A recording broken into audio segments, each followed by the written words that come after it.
சாமரிசி சாதம் வைக்க போகிறோம். தண்ணிக்கு அரிசி போட்டுக்கலாம்.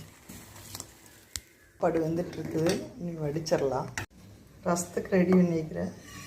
பருப்பு வெந்திருக்குது, முருங்கைக்காய் கடுகு போட்டு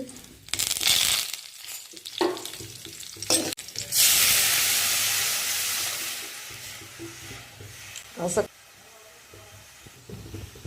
உப்பு போட்டு சாம்பார் பூண்டு போட்டு வச்சு ரசம் கொதிக்க போது நீங்கள் எடுத்துடலாம். வெங்காயம் போட்டுக்கலாம், முருங்கைக்காய்,